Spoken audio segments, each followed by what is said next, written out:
Saltwater Orchard, Chapter 21. Richard.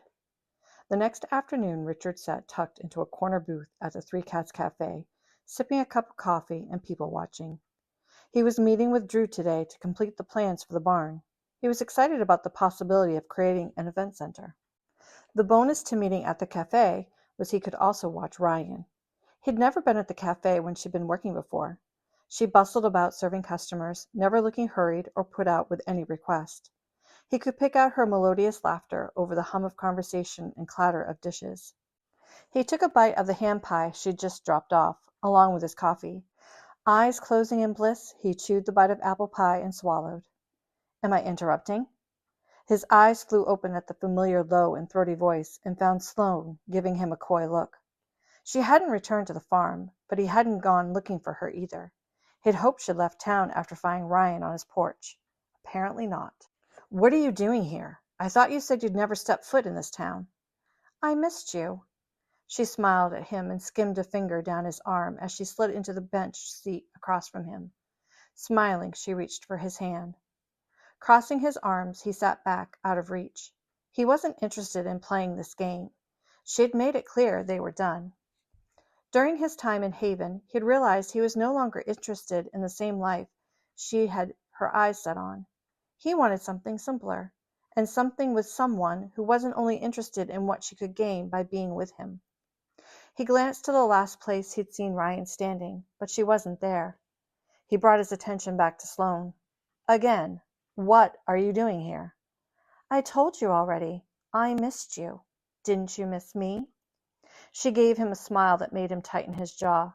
It was the same smile that had once done the opposite. "I doubt it. If that were true, I would have heard from you before now. What gives?" Her lower lip protruded forward in what she probably thought was an adorable pout. It only made her look like a spoiled child. "Why do I need more of a reason? We meant something to each other at one point. Maybe I want to have that again." She fluttered her eyelashes at him. Shaking his head, he held back a snort. Maybe once he would have been vain and superficial enough to fall for her ploy, but not anymore. Being in Haven had taught him what genuine relationships look like, and his relationship with Sloane hadn't been real. It had been as fake as the nails on her hands. "Look, I don't know what your real motive is here, but your life is in Portland. You made that clear. Go home. I don't have time for games. Besides, I'm meeting someone." "Are you meeting her?" "Her who?" Rich's brow furrowed. "That woman you're living with. I didn't catch her name, but she kicked me off the property when I went looking for you. And a child. Really, Richard? I'm surprised you went for a ready-made family like that." His lips thinned.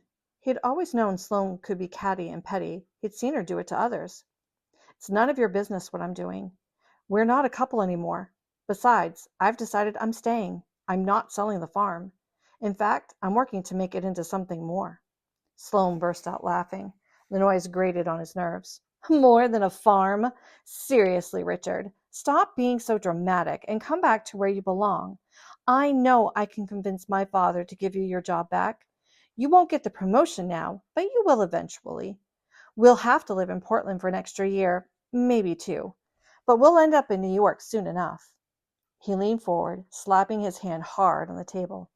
Her eyes widened, but she closed her mouth. "Listen to me, Sloane. I'm not going back to Portland with you. I'm staying in Haven. We," he pointed at his chest and then at her, "are not an item anymore. We're not dating. We're over. You walked away, remember?" Her face flushed red and her lips thinned as she clenched her jaw. He'd seen that look just before she lashed out at someone. Maybe she finally realized she didn't have a hold on him any longer. "Can I get you anything?" Richard spun his head to look up. Ryan was standing by his shoulder, pad of paper in hand, pen at the ready. Her sweet smile calmed his rising anger immediately. "Nothing for me. And she," he nodded toward Sloane, "was just leaving." He lowered his brows. Sloane's eyes narrowed and she leaned forward. "You'll regret not picking me someday, when you realize all you gave up.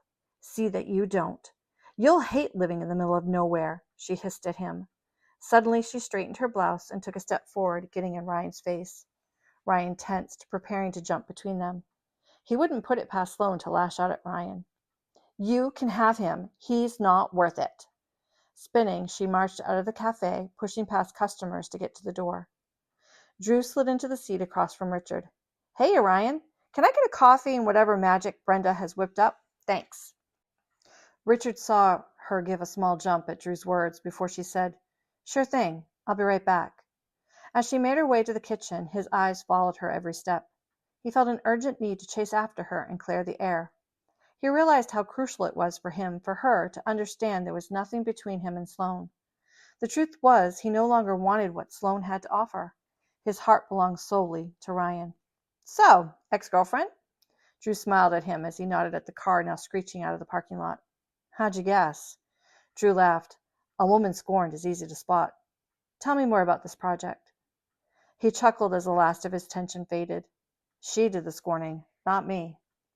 Pushing thoughts of Sloane away, he placed the notebook full of sketches and ideas he put together with Ryan's help on the table. The two men bent their heads and started going over the practicalities of turning the barn on the apple farm into something more. Chapter 22. Ryan. From the kitchen, Ryan peeked out from behind the door where Richard and Drew were poring over the plans for the barn. She itched to be over there, sitting beside him and giving her input. But he hadn't asked. Who was that? She jumped as Brenda spoke from behind her. Who was who? The blonde from the city giving Richard a hard time a few minutes ago. His ex-girlfriend. She stopped by the farm yesterday when he wasn't home. Brenda gave a quiet whistle through her teeth as she plated up a frosted blueberry ham pie and handed it to her. That must have been interesting. You could say that. She thinks there's more between Richard and I than there really is. Brenda gave a small smile and nudged her toward the front. Sometimes a city girl gets it right. What? Go give that to Drew while it's still hot. Thanks, honey. Brenda spun on her heel and hurried toward the offices before Ryan could say anything else. She knew her mouth was hanging open. What was Brenda implying? Sure, she'd kissed Richard, and if she were being honest with herself, she'd enjoyed it. And sure, she was hoping for another one, or two, but they'd only gone on one date so far. While there was attraction there, she was still hesitant about the next step. Sighing, she realized maybe it was time to trust God with the situation. After all, the good Lord had to be orchestrating it. Otherwise, it didn't make sense. She poured a cup of coffee for Drew. Taking a deep breath, she plastered a smile on her face. Was she brave enough to move forward with Richard? Or was she going to let her vow keep her single for another 10 years or more? Before she could come up with an answer, she was by the booth, sliding the plate onto the table. Here you go, Drew. Can I get you anything else? Hey, can you join us for a minute? Richard asked as he glanced up. Drew has some ideas, and I want you to hear them and help me figure it out. Her heart soared before she tamped it back down. Sure. Let Brenda know I'm taking a break. I'll be right back. She held back the giggle that tried to escape. She was acting like a love-struck teenager. She hurried back to the kitchen to let Brenda know she'd be off the floor for a few minutes. Love-struck? She couldn't be in love with Richard. Not yet. They hadn't known each other long enough, except they had their history, and that just made it seem like she'd known him forever. Nothing between you, huh? Yeah, right. Brenda smirked, but quickly gave a smile and a wink before she went back to rolling out pie dough. Richard slid over as she approached, and she sat down beside him, thighs touching as he moved over to make room. She held her breath before letting it out slowly. She needed to focus and keep the giggles that kept trying to bubble up from slipping out. The thought of being in love with him made her want to sing and dance and laugh. Crazy. That's what she'd look like if she acted on her feelings right now. She needed to concentrate on what Drew was telling her, but all she could feel was the warmth emanating off Richard into her side. She wanted to snuggle closer. She felt a flush creeping up her cheeks. Shaking her head slightly, she refocused on the plans. She needed to pay attention if she was going to share her ideas. You don't agree? Drew asked, finger hovering over the lounge area. I'm sorry, I lost track for a minute. Can you go over that again? Drew began once more. I think it makes sense to flip things around. Put the office in the back corner where you planned for the kitchen to go. I haven't seen the room yet, but from how Richard describes it, the room here, he pointed to where she'd once stayed, seems to be perfect for the women's dressing area. She felt her brow furrow as she thought of how the new design would work. It could be, but wouldn't that put the kitchen near the front? I'm not sure it should be where the guests would enter. Would it matter? Drew asked. Okay, so the bride needs to walk an aisle, right? Richard pointed to the front barn doors as he interjected. Right, Drew and Ryan said together as they waited for him to continue. So we need to figure out where they would logically be. If the wedding is outside, where would the bride come from? And if it's inside, where would she start and end? Once we figure that out, we'll know the best place for everything else. At least, that's what I'm thinking. Drew laughed. Here we are, three single people trying to figure out how to set up a wedding venue. Well, you've been married before, Richard said to Ryan. What do you think works best? She swallowed her laughter. We just went to the courthouse. We didn't do a large ceremony. I'm no help. He placed a hand over hers and squeezed. Sorry, I didn't mean to bring up any sad memories. She gave him a small smile. It's okay. Marrying Eric isn't a sad memory. Her heart gave an extra beat when he left his hand on top of hers. It grounded her in a way she hadn't felt since Eric had been alive. On impulse, she turned her hand over and wove her fingers through his. She saw his eyes widen slightly, but he squeezed and left their clasped hands on the table. Turning to Drew, she suggested, Why don't Richard and I look things over tonight, figure out where the outside and inside options make sense, and we'll get back to you. Sounds great. Now, I'm going to dive into this ham pie before it gets cold. Ryan slid out of the bench, giving Richard's hand one last squeeze before letting go. She felt a sense of loss when she was no longer touching him.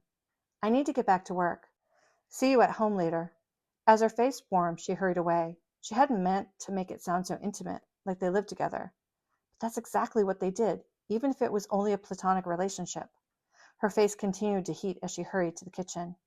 She glanced over her shoulder before ducking inside and caught Richard's gaze. Locking eyes with him, she once more felt grounded. She shot him a quick smile before heading back to work. Home. She liked the sound of that.